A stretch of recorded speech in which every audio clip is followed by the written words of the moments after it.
Hello everyone. I want to share with you about my experience about my US Embassy interview. So ayun guys, nag-interview ako noong January 13.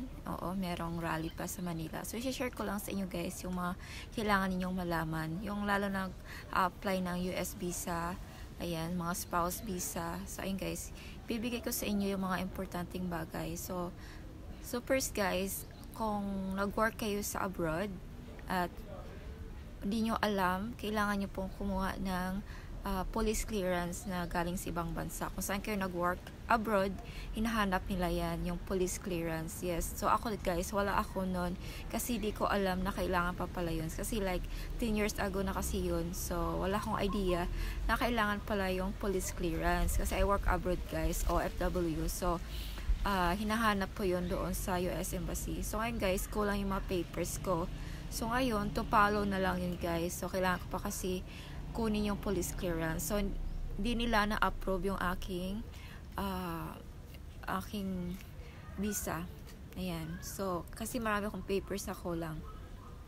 So ngayon guys, ang sa akin naman guys, yung pagkuha ng police clearance through consulate, ayun, abutin daw ng 5 to 6 months. So ang tagal guys. So yung medical ko, may expire na siya sa June. So, piling ko makaabot naman. Pero ang tagal siya guys, if process through embassy ng bansa na pinanggalingan nyo kung saan kayo nag-work. Kasi ako I work abroad, Arab countries. So, ayun, kailangan ko. Baka, siguro, para mapabilis, baka magpa-flight ako doon. Siguro. Kasi mahirap guys, pag dito manggagaling sa Pilipinas, tapos isisend pa nila doon sa lugar na kung saan ka nagtrabaho. So yun guys, ang unang malaman nyo kung mag-a-apply kayo ng US visa, lalo pag nag-work kayo sa ibang bansa, kailangan po nila yon.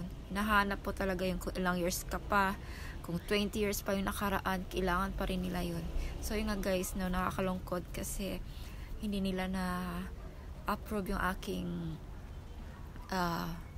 US visa. Pero sabi nila pag na-submit ko yung mga kulang kong papers, titingnan pa rin kung ma-approve talaga. So hopefully guys na ma-approve nila para di naman sayang yung mga effort na ginawa namin. So yan lang guys, share ko lang yan sa inyo yung about sa police clearance. So kailangan nyo yan, saka basta kailangan nyo yan. Kaya, ready nyo na yan. Apply na kayo para mas maaga. So, and guys, thank you for watching. Bye-bye!